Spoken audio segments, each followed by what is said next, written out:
Good evening. Welcome to tonight's Kalamazoo City Commission meeting of the Committee of the Whole of April 19th, 2021. Tonight's meeting is being streamed live on the City of Kalamazoo's Facebook page, as well as the City of Kalamazoo's YouTube channel.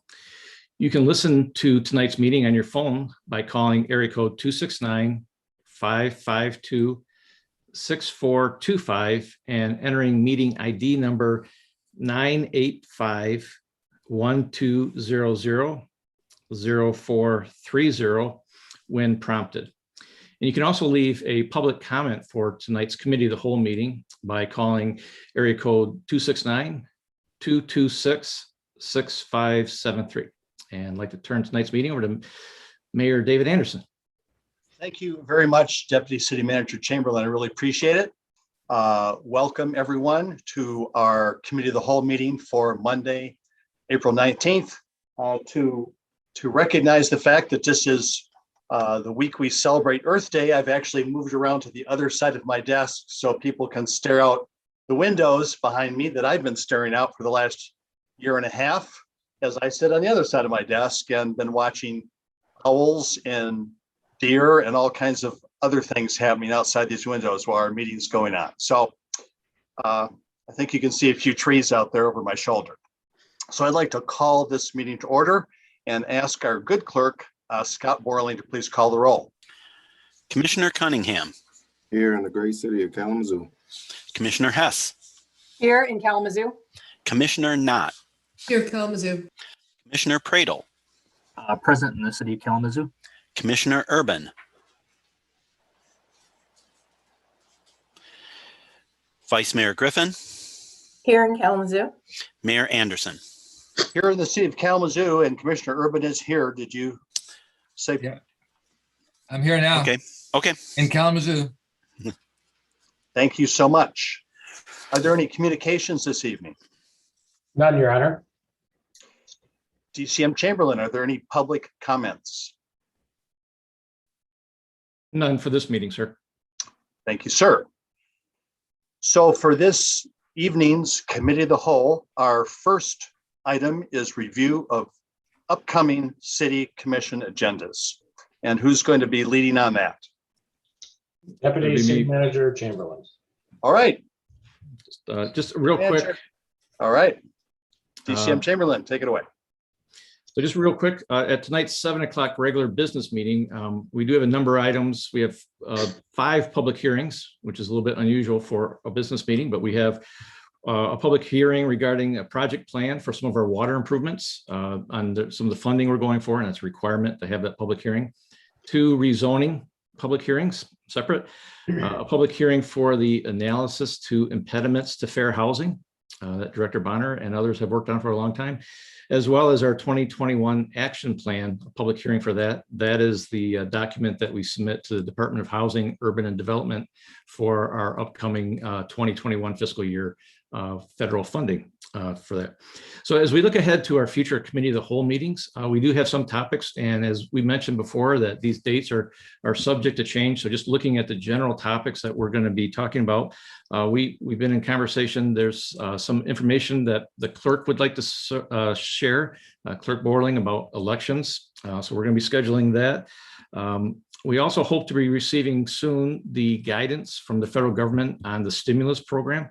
And those funds that are set to be released the first half in less than a month. And so we expect the guidance to be coming out late this month or early May. And we will then schedule time with the City Commission to have further discussions about that. And then also, as we talked about at your retreat, the topics of diversity, equity, inclusion, public safety, and then we also know that there's a possibility of some infrastructure funding coming also. So these are things that we're queuing up as for possible discussions also.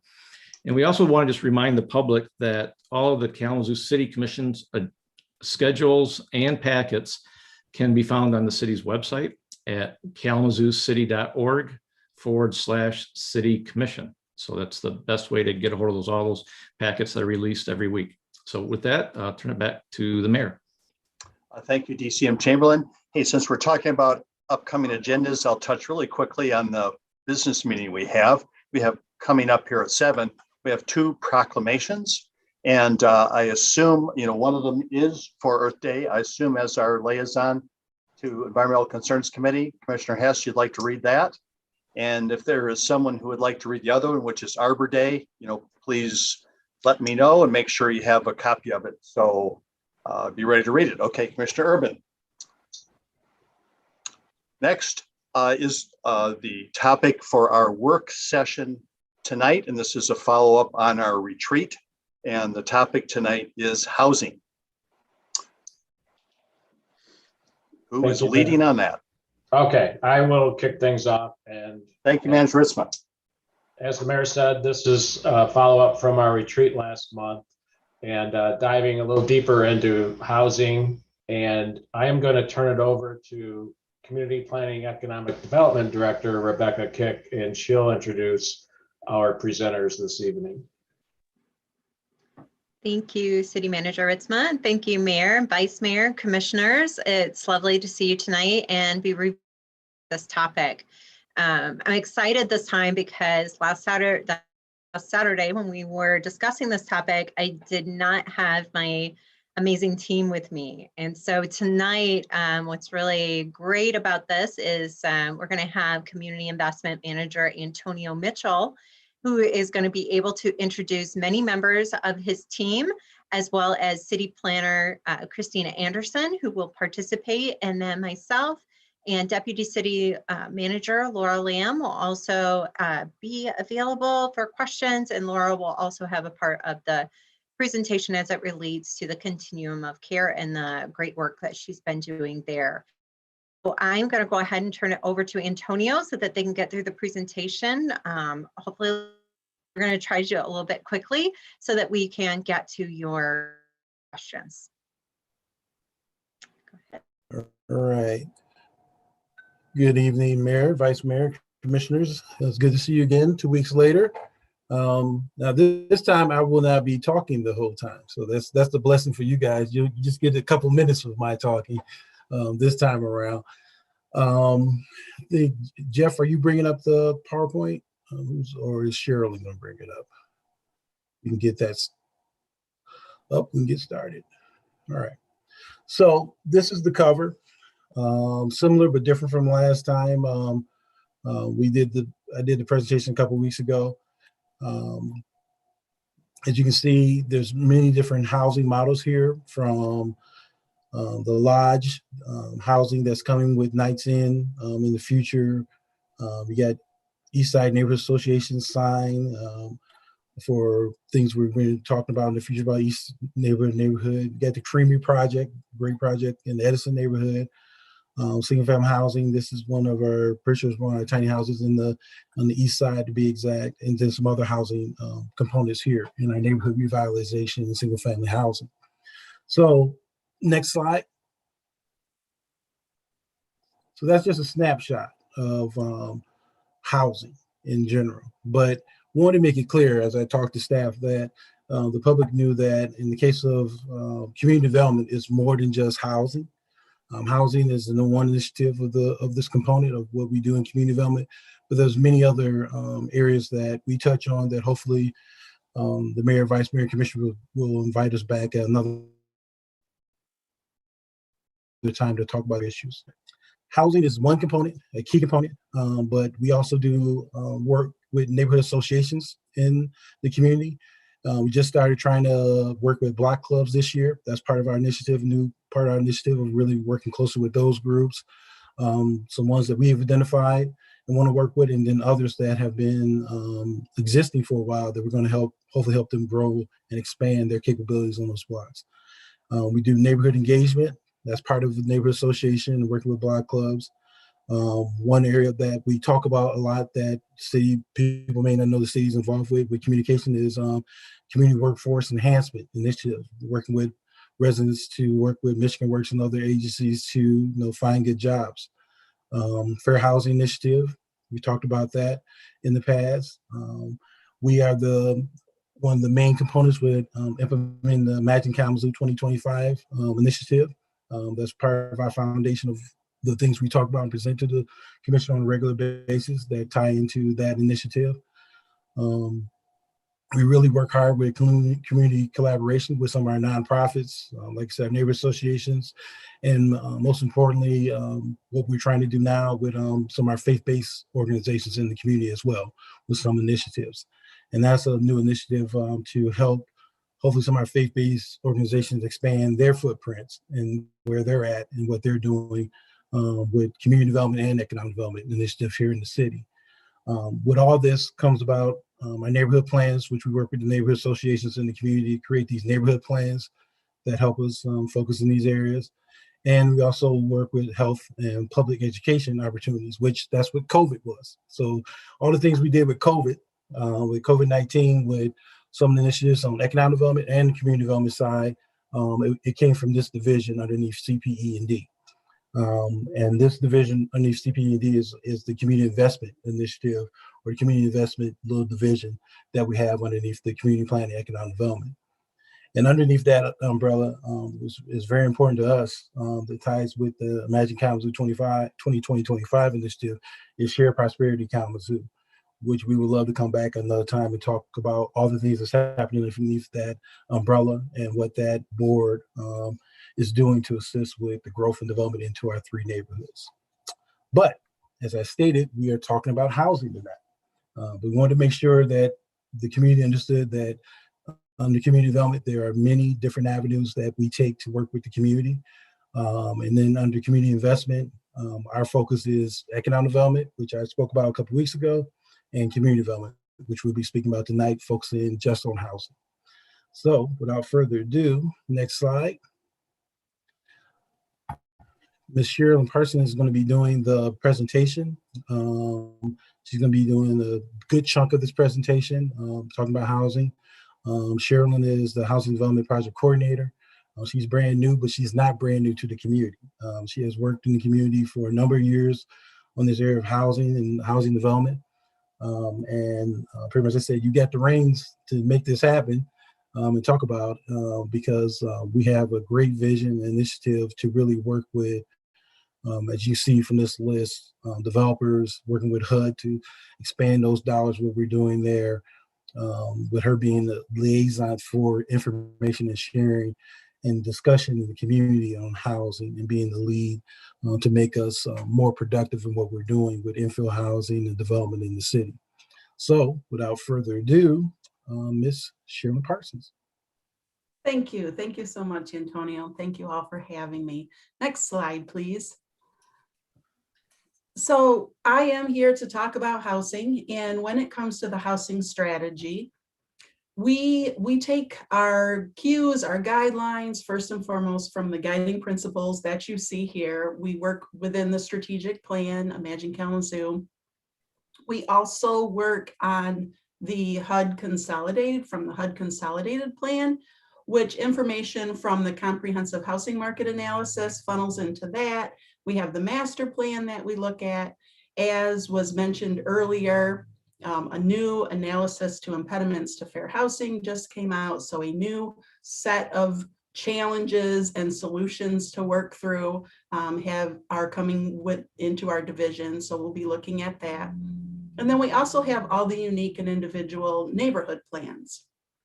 So we take all of these plans and look through them and really work to find the overlapping challenges and then the solutions and the supports that we as the city can offer for a housing strategy. Next slide, please. So throughout this presentation, we're going to address the challenges, some of the challenges that were presented within all of these plans. And as I mentioned, we're really looking at those overlapping challenges. There are a lot of challenges in any given market, and then surprises that we all know about that we've been enduring the last year and a half. And so when we see those challenges, we as a division really start working on what solutions can we bring to bear. Next slide. So when I talk about solutions, I'm really talking about the thinking through like the who, the what, the where, the when, the why, who needs to be involved, who are current partners in the community, who's being impacted, who should be invited to weigh in, the residents, the developers, the commission, just everybody within the city. The what challenges need to be addressed? What challenges are there? What are the outcomes that we're striving for? What's needed to bring this to bear? The where, the neighborhoods, the city as a whole, the zones that this can take place in. The when, is this a short-term housing goal? Is this a long-term housing goal? Anyone in any form of development knows that oftentimes there can be 12, 18, even 24 months of planning before anyone even realizes that the ground is about to break underneath this construction. So there's a lot of planning and a lot of long-term planning that goes into development. And then the why, is this for neighborhood impact? Is this for resident impact? Is this a market response? But looking through these questions and figuring out who are the partners, what funding or incentives or policy or initiatives need to take place, what's the overarching strategy, and then the plan. Next slide, please. So the challenges that the following strategies, the following housing strategies that we're going to talk about tonight are the existence of our old housing stock, preserving our existing housing stock, access to long-term affordable housing, and this includes transitional, permanent supportive housing, and also senior housing came up in all of the plans. The creation of infill housing and mixed income, and the need for tools and resources for large-scale projects. And then, as mentioned earlier, the analysis of impediments to fair housing. Next slide. So this is just a very general housing investment slide for you to look at. A little over 8.6 million in the housing strategy. It's important to note on this that routinely projects cover more than 1 year. So what we're going to talk about in the future slides includes projects that have already been completed in 2021 or 2020, but also ongoing projects that are expected to be completed in 2021.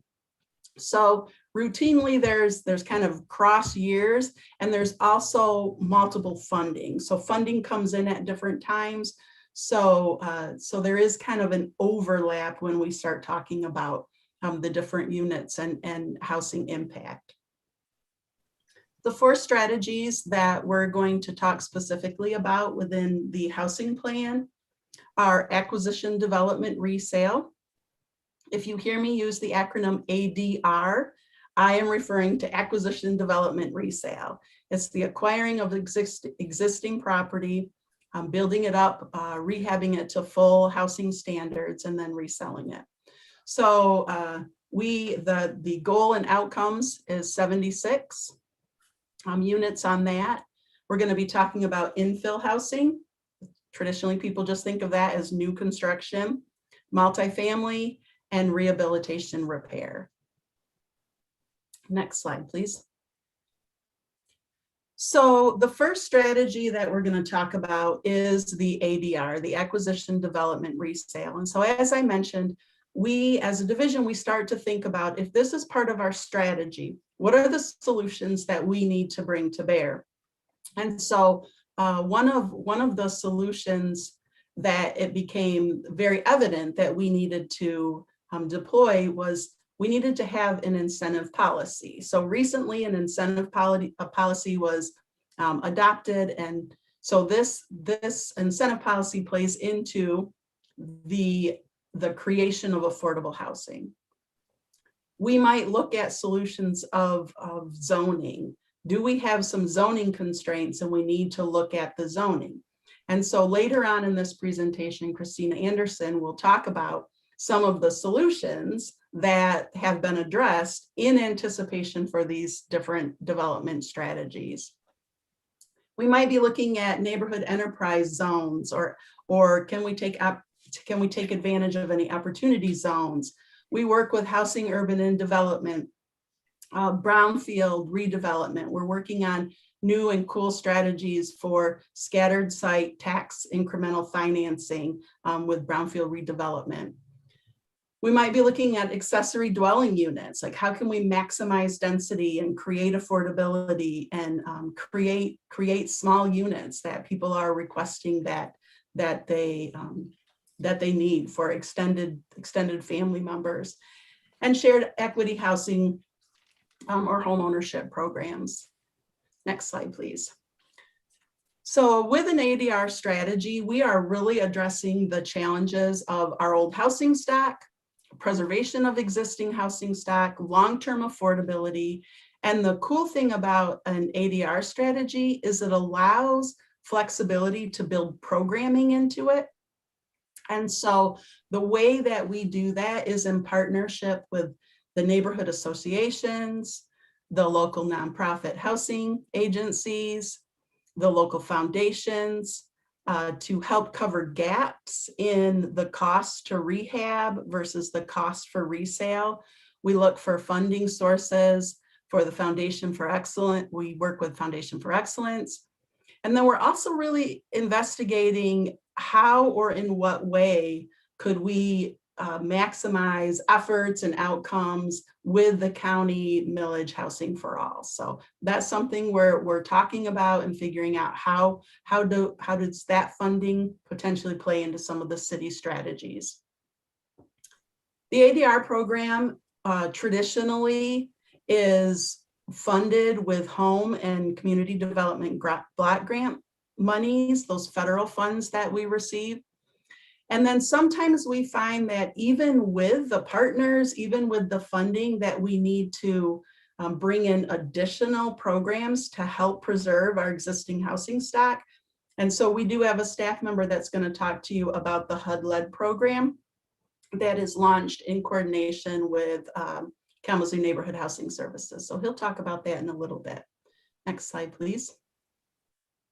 So when I talked about the flexibility to build in programming to an ADR strategy, so with ADR, it creates affordable housing. And the cool things that we can do with programming is we partner with different agencies who can run programs. So one of those is the lease to purchase. And in the lease to purchase, there is a 2 to 3 year time period where the homeowner comes into the home that they're going to purchase, but they come in as a renter. And while they're renting it, they're receiving supports and wraparound services to potentially overcome any of the barriers they might be working on with their families or their incomes or their employment. And simultaneously, they're working with a financial coach to build their mortgage portfolio and to be able to purchase this home on the open market at the end of the term. And so there is a launch and a coordination with Kalamazoo Neighborhood Housing and Open Doors for a Pathways to Home Ownership program, and they're going to be using this ADR strategy. We also have faith-based and collective ownership partners that we're talking with. Next slide, please.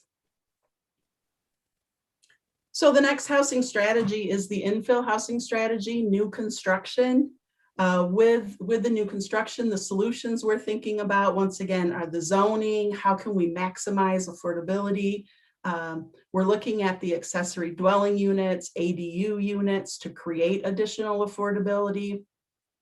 We've also begun working on these pre-permitted plans. These pre-permitted plans will be plans that have already been vetted with the city of Kalamazoo. They will be identified what zone these plans can be built in, what lot size, and these can sort of just off the shelf be used for new developers, existing developers who are looking to get into the infill market.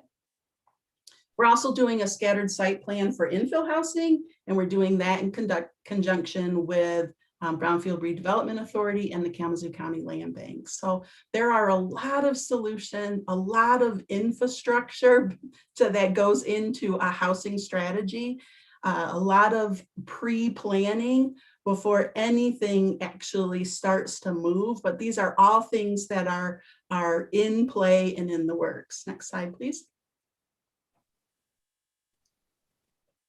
So with an infill strategy, we are really meeting the challenge of maximizing land use and underutilized land. We're creating and looking at long-term affordability and options. We're also looking at mixed income and stabilizing and making neighborhoods less vulnerable. And this infill housing strategy, I believe, will also be a key that plays into meeting some of the challenges to the analysis to impediments to fair housing. So the infill strategy also allows us to tap into some of those larger resources that's needed to create and meet the need of our housing shortage. So I did put a couple pictures of a couple of the pre-permitted plans. So the one on the bottom of this is the duplex that is almost ready to come online. So it's kind of a new housing type for the city of Kalamazoo, but this will be one of the pre-permitted plans. And then I've spoke a couple times about this accessory dwelling unit, or ADU. And just in case people weren't familiar with that terminology or what exactly it was, I put just an image on the top of a garage, a two-story garage with an apartment above it. So that's an example of the ADU strategy. For infill housing, the solutions are also to look at tax reverted properties and then have that focus on the mixed income neighborhoods. Next slide, please. Solutions for multifamily. And please know that when we put these solutions up there, these are not exhaustive lists by any stretch of the imagination. Each project is unique for the solutions that need to come to bear. But once again, we're looking at zoning. We're looking to support and to help to show, to make any application for low-income housing tax credits just stronger for the developers. We have payment in lieu of tax strategy if we're looking to create some affordability and to cover gap financing. We also have this really cool thing for any type of development. That's a project review or a site plan review. And the project review meetings take place every Wednesday, and you can sign up to basically kind of toss your ideas out to city staff and say, what do you think about this? Where do you think this would best fit? And really, for all intents and purposes, it's kind of a free technical assistance offered to the community. And so for anybody interested in development, it is a really cool resource. And so there are a bunch of different solutions that play into the multifamily units.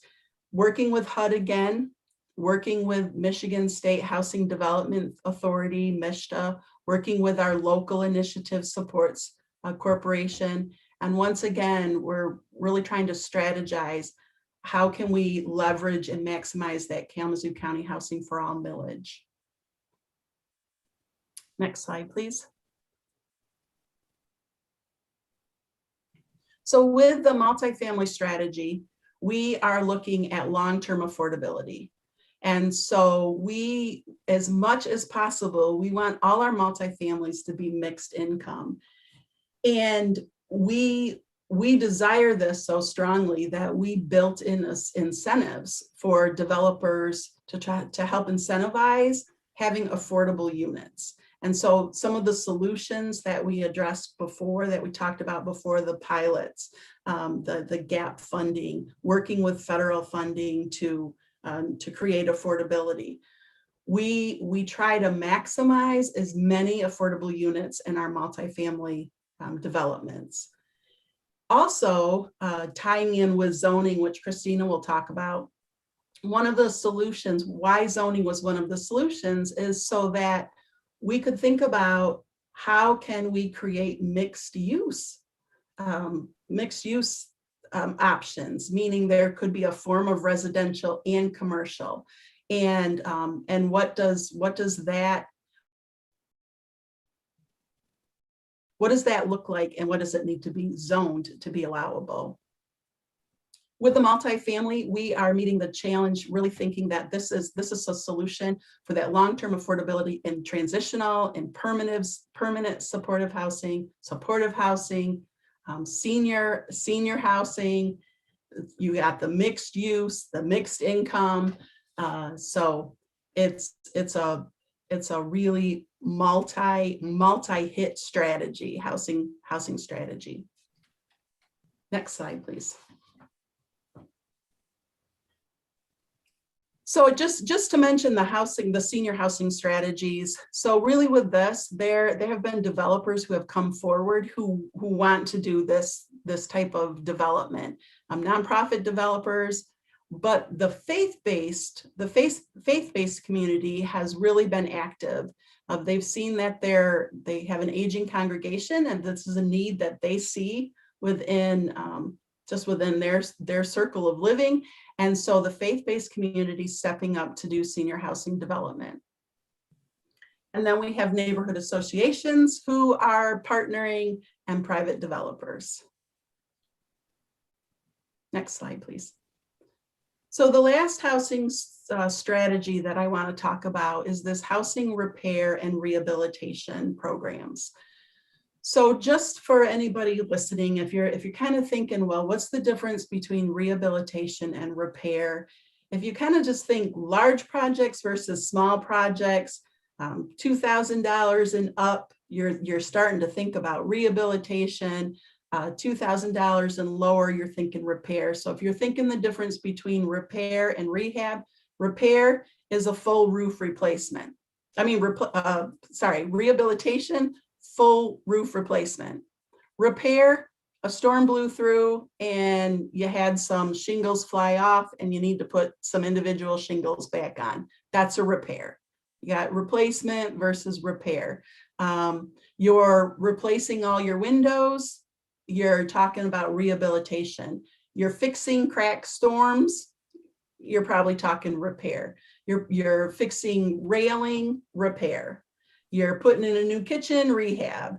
So we partner with local agencies for the rehabilitation and repair of our existing housing stock and working with existing homeowners.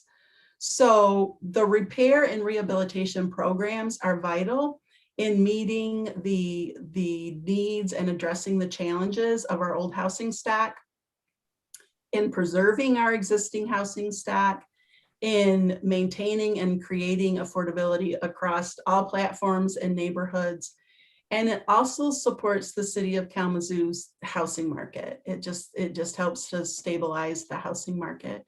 We partner with Community Homeworks and support KNHS and support senior services and Habitat for Humanity.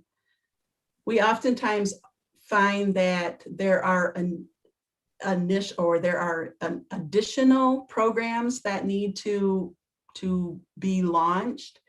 And so the HUD-led program is one of those. And we also work with all of our partners to try to be the liaison to match minority contractors with work that needs to be done. And so in leading with these additional programs, I'd like to introduce Chris Raschke, who oversees the HUD-led program within our division. Thank you. Hi, good evening, everyone. I'm Chris Raschke, compliance specialist with the Community Investment Division. I was talking a little bit about the lead grant that City of Kalamazoo has received from HUD's Office of Healthy Homes. It's approximately $2 million to help us abate lead hazards in Kalamazoo's older homes. Under the program, we're thinking approximately 72 homes can be done. That might be adjusted down a little bit as we get farther along the program and with any budget changes we would have to do. And we're working in partnership with Kalamazoo Neighborhood Housing Services, who is helping us implement this program. So,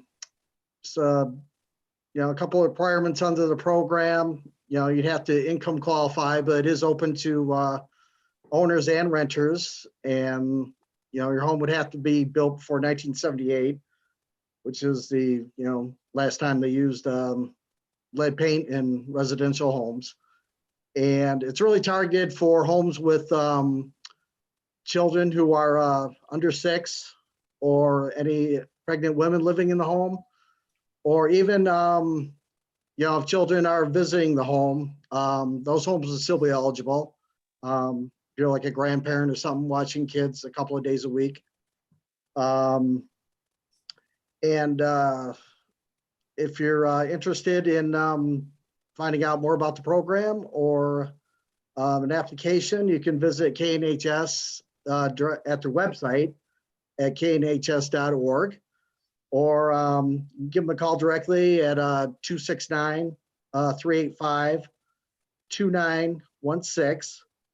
And actually, Rashida Riaz is the intake person there. And if you want to email her directly, her email is rashida@knhs.org. So that would be RASHEEDA. I'll say it again, that's RASHEEDA@kalamazoo.org. Or people want to reach out to me, I'd be happy to help. And my email address is RASCHKEC, and I'll say it again, RASCHKEC@kalamazooCity.org. And then in the couple coming weeks and months, we're going to be updating our city website to talk about this program too, and help with the outreach.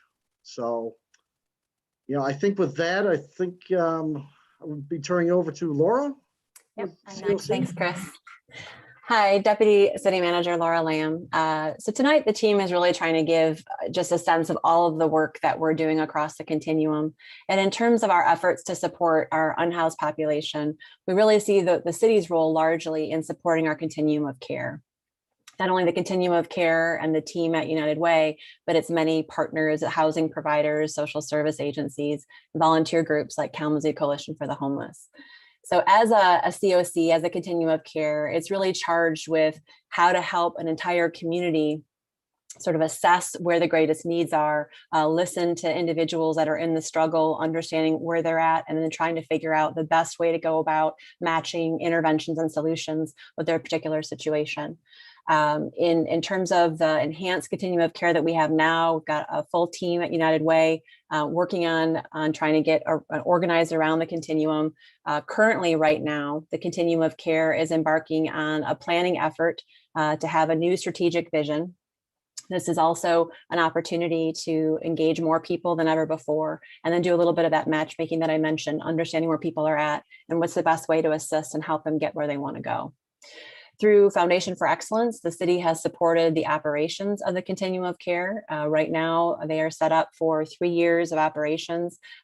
Foundation for Excellence dollars helped to encourage and leverage other local philanthropic sources of funding to really kind of help get this off the ground and running. In addition to supporting continuum of care operations, we've also looked to support pilot efforts and interventions that are really working towards removing barriers to housing. With that, I'm going to turn it over to Christina Anderson, our city planner. Thank you very much, Mayor, Commissioners. This is Christina Anderson, the city planner, and I'm here to kind of wrap us up. And it's kind of funny that we're talking about zoning last. We heard quite a bit through each of the programs and projects that Sherilyn presented, how zoning plays a role. And that's true. Zoning is often the first step in most of these projects.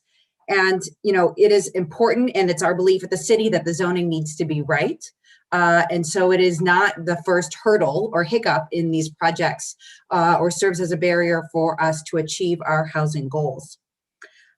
So we have spent time since the master plan working to incrementally update our zoning code, working in small chunks so we can kind of target our work to make sure that we're hitting the areas that either have the most barriers to the housing or other goals that a neighborhood may want, or areas that have the most pressure. And we do this work in alignment with the master plan and the neighborhood plans.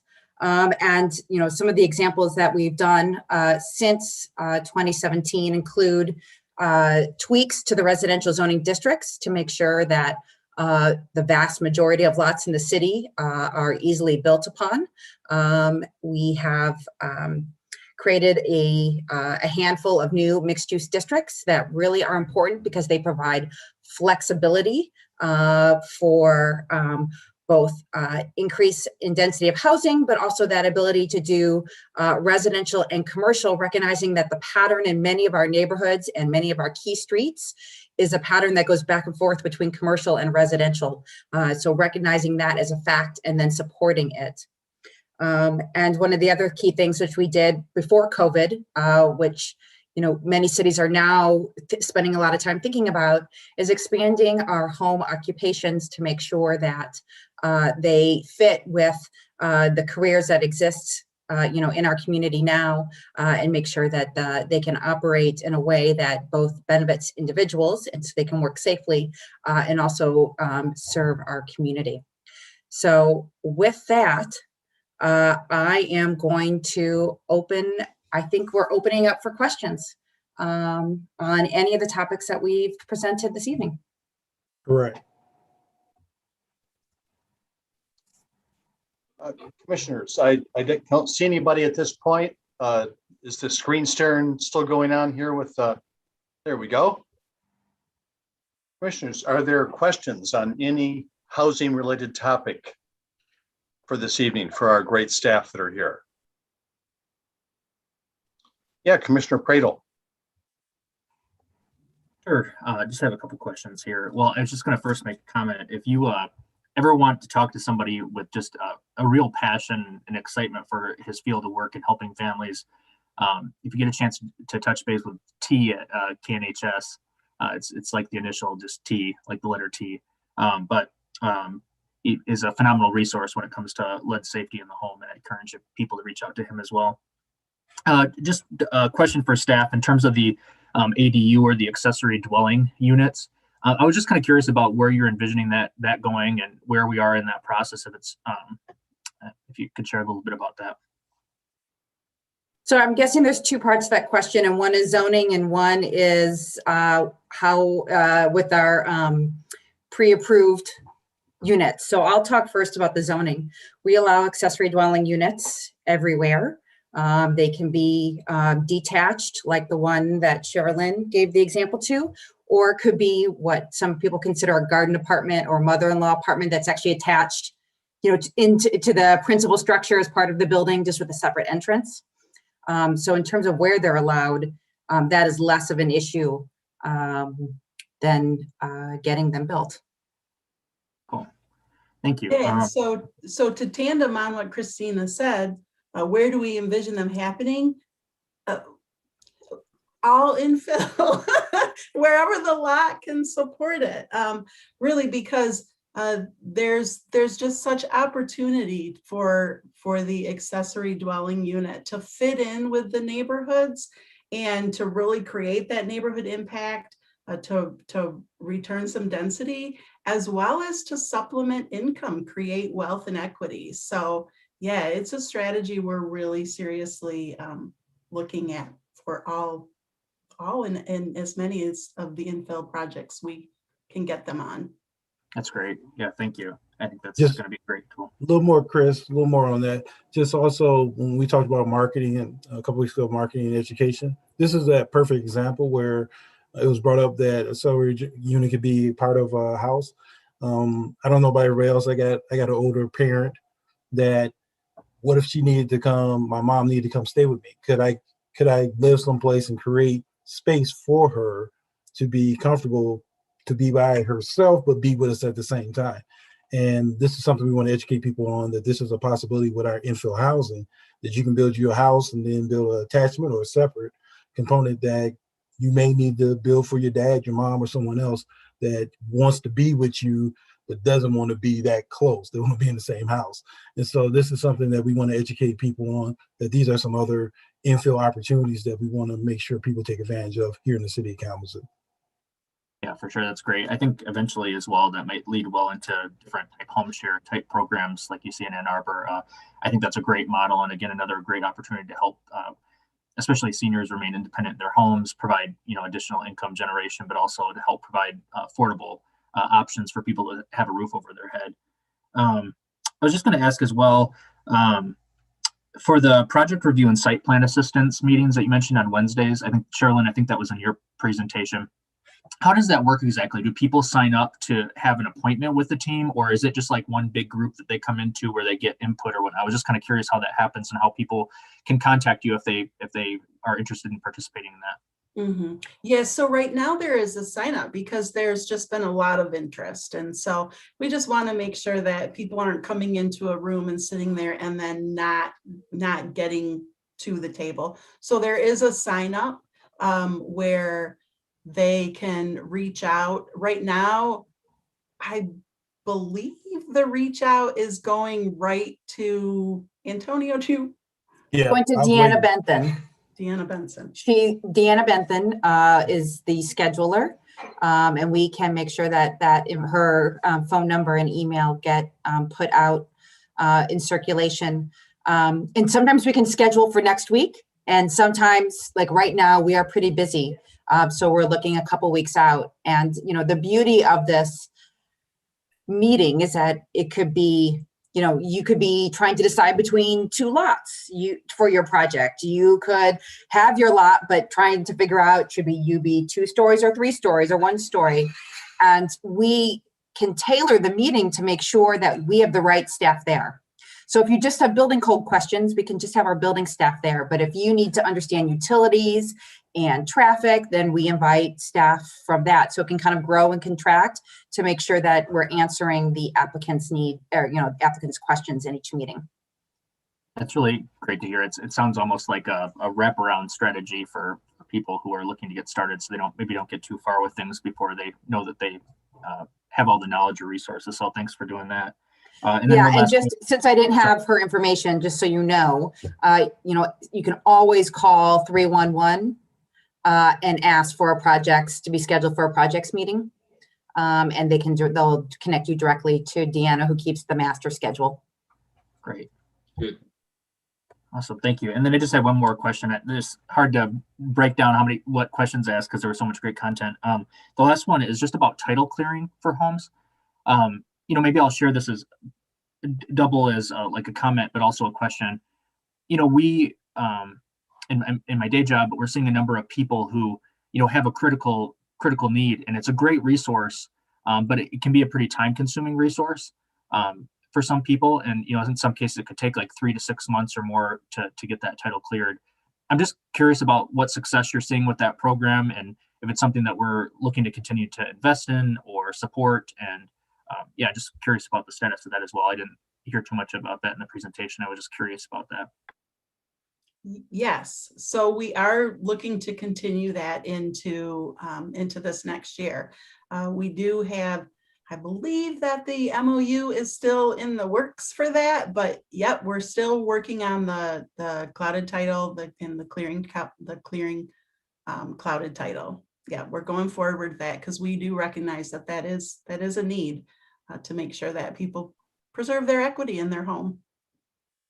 Yeah, just anecdotally, I just recently had a meeting with Stephanie Valor, and she listed that as one of her top, issues that she's finding with a lot of homeowners she's working with as well still. And, I think part of it is just finding strategies to try to fast track or accelerate that process, because I know it's not always easy to do when you have multiple children or the circumstances are kind of unique, but a lot of times there's so much immediate supportive funding that's on the line that if it takes a long time to resolve, it can take a while. So I just wanted to make sure to lift that up and share that as well. Thank you. Thank you, Commissioner Pradel. Other questions or comments on housing or our housing strategy? Vice Mayor, Commissioners? Thank you. So I don't, not see anyone at this point, then I just want to thank staff a great deal for all this work. It's impressive. And did I miss somebody? Yeah, I have my hand raised, Mayor. This is Vice Mayor. That's okay. I'm sorry. It wasn't. That's I'm sorry. okay. That's okay. I was gonna let you finish. Go and then ahead. I was Go just ahead. gonna No. Go ahead. interject. I didn't have a lot to say. Thank you for this presentation. It's very helpful as we try to navigate and look to 2022 and figure out priorities. I just had two quick questions, and one of them doesn't need to necessarily be answered today, but I'm interested because I do have thoughts, but I'm interested if there are any policies or maybe any ordinance changes that you all see that could support some of the work that you all are doing. And also I'm interested if, in terms of dollars and funding, if you all would need some more unrestricted dollars to do some of the things that you'd like to do. I'm gonna let Rebecca answer the question on the dollars. I'll let her deal with the dollars. Go ahead, Oh, I was Rebecca. ready for the policy one. I'll take the dollars. Yeah, Yeah, I was I'll saying, let I Cheryl know take they've the been talking dollars about the and I'll do dollars. the I know policy that. question. So Vice Mayor Griffin, can we use more dollars? Yes. Love unrestricted dollars. Particularly, so I'll answer since we just started talking about dollars, I'll talk about that one first. We did get some really great feedback from the retreat, particularly around, how we're considering our federal funds and what we could do if we had more unrestricted funds, particularly around the critical repairs and the rehab, because there are so many restrictions with our HUD dollars, whether, it's income or floodplain or documentation or, whatever those things are. I think it really holds us back. It's really holding our reins back to being able to work on a lot of houses that we would like to be able to assist with. So those unrestricted funds could go a long way in tackling some of the HUD red tape that we're trying to get through. And then in terms of policy, Sherilyn mentioned in one of our solutions pages, the idea of an incentives policy. And one of our staff who's not here with us yet tonight, Vanessa Collins-Smith, she had passed along to our staff this really great ordinance that is in Chicago currently, and it is an affordable residence ordinance that I've been taking a closer look at. And it works very closely to the incentive policy that we currently have for our Brownfield Redevelopment Authority. It looks at the number of units. I think it asks between 10% and 20% of those units to be set aside as affordable. And then it goes very clearly into what affordable means for their area median incomes as well. And it talks about, the number of those units that should be, from studio apartments all the way up to 3-bedroom apartments as well. So it really does talk about you can't just say, oh, these micro unit apartments are going to be the affordable ones. You need to have affordability across all the different types of units also. So that's a very intriguing idea, whether we bring it as an ordinance or we bring it as again, an incentives type policy. But I would love to explore something like that with the commission, as policy is your realm. Thank you. Very good questions, Vice Mayor. I'm sorry I missed your hand. Anyone else? I'll take a longer pause here and lean back. Commissioner Urban. Well, am I unmuted? Yes, we can hear you. There's the immediate need that goes on with the homeless who are now being, many of whom are at the hotel. That's going to presumably expire as it stands now at the end of May. And I'm trying to learn what's in the works to bridge the gap between short-term immediate housing and long-term permanent housing for that population, so that we can give people some reassurance that we're on top of that whole thing, because we can't keep doing what we've been doing this year indefinitely.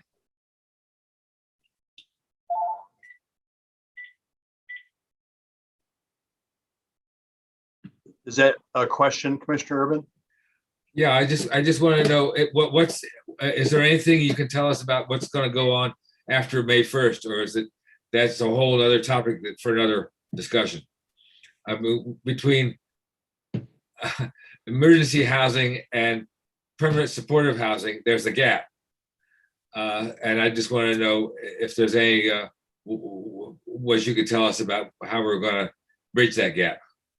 Okay, that's a good question. I think we're assisting our Kalamazoo County Continuum of Care to help hopefully lead in that space. But Laura Lamb, do you want to make some comments about that? Absolutely. I think one of the things we're mindful of is the fact that you need to have location, capacity, and resources. Something I'm actually borrowing from David that's really helped frame what you need to line up for something to work. So in the case of the Continuum of Care, right now, all efforts have really been focusing on that location. And we know by location, we have to think about, certainly for the individuals themselves, that we have an environment that's closely accessible to amenities. We know that we have land use to keep in mind of what current zoning is and what zoning might need to be changed to allow for any transitional uses. So city staff, along with other partners on the Continuum of Care, have really been looking for parcels and land that we think might be appropriate for both short-term as well as really keeping the long-term uses in mind. So as right now, the standing offer is if anybody even thinks for a moment about a parcel of land, send addresses forward. We'll start to look at it from an eye towards certainly keeping residents front and center, but also keeping our land use and our goals for Imagine Kalamazoo front and center. So we know that there's always a sense of urgency. We want to feel that deeply, but we're also trying to kind of keep in mind, focus certainly on this immediate need, but we recognize that our whole community experiences homelessness differently, and we have a lot of people struggling. So while we're mindful of those that are in hotel intervention, we're also mindful of people that are doubling up, people that are living in their car. And so as we start to continue to be feeling very urgent, it's about how we can have appropriate shorter term solutions, but really keeping that eye, particularly for the city, of how are we building bricks and mortar units for individuals, for families that people can move into. So it's kind of keeping both of those things in tension, but also both those things front and center. Safe and affordable too. Absolutely. That's key. Thank you. Well, I know it. I just wanted to hear you talk about that. Thank you. Thank you, Deputy City Manager Lamb. Other questions or topics for discussion? Okay, I appreciate that. So I was just going to say there's a lot of things going on in Kalamazoo, and that comes from good ideas from residents, from members of the commission, and from our great city staff. And Antonio, it's impressive to see all these things we have going here. I appreciate your continuing to lead there. And we just have to get into the work more, hopefully, as as time progresses and hopefully we come out of this kind of lockdown situation we've been in here for many months, even more will be happening. So I appreciate all that work. Great deal. I did have just a quick question for Planner Anderson. You spoke about zoning. We do have a couple zoning issues on our 7 o'clock meeting agenda. I'm not asking you to give a long presentation on that, but that reminds us how zoning is important for things to get done. And I know that you also gave a presentation to our meeting of the North Side TIF district, I guess I'll call it exactly, that's not exactly the right name, but which is just talking about some rezoning activities you're doing there in that North Side neighborhood. So I don't know if you just want to comment a little bit on that, how zoning comes into play, but. Sure. So, well, I'll talk about the North Side neighborhood first. When the North Side neighborhood did their neighborhood plan, there's a real focus on creating doing work to create housing that would serve the needs of all the residents in the north side. And there is also a second goal that relates to zoning about creating a support network for resident-owned businesses, particularly those by African-American or low-income residents in the north side. And after the neighborhood plan was done, we realized that the zoning didn't really support a lot of the housing that exists there now, or new housing opportunities, or a lot of small business type stuff. So we went and created some new mixed use districts and mapped them in the north side. This is a continuation of that. There's a pocket at the east end of the north side neighborhood, roughly bounded by Patterson to the north, Verberg Park to the east, Frank Street to the south, and Edwards or the railroad tracks to the west, that is zoned manufacturing, where very little manufacturing currently occurs. It is about 80 lots, 75 lots, mix of housing, vacant lots, commercial businesses. And so we are working to rezone it with a district that fits with the lot sizes and the blocks that exist there, that make the housing that exists there legal, able to be expanded and infill on the lots, as well as allowing business opportunities. So that project, we've been working on that and talking to residents, the Northside Cultural Business District Authority, which is the presentation that you mentioned, Mayor, as well as the Brownfield Redevelopment Authority, which is the owner of almost 25% of the parcels in that area.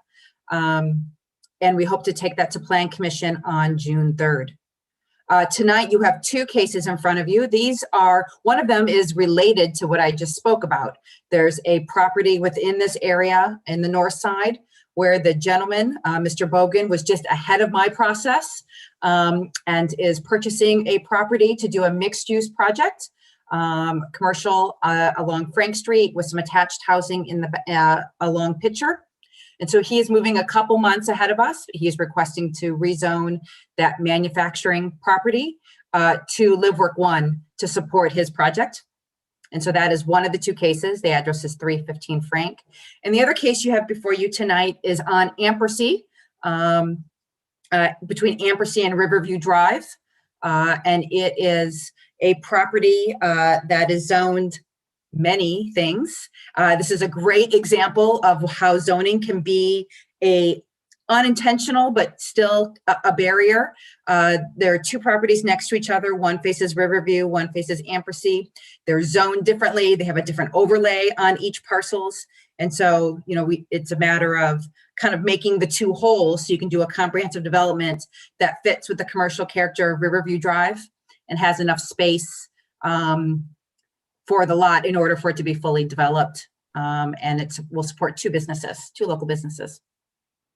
Thank you, Planner Anderson. I appreciate that very much. We are now time on our agenda for commissioner comments. Are there any commissioner comments? Oh, I'm sorry, Manager Ritzma. Thanks, Mayor. I know I'm not a commissioner, but I do have a comment.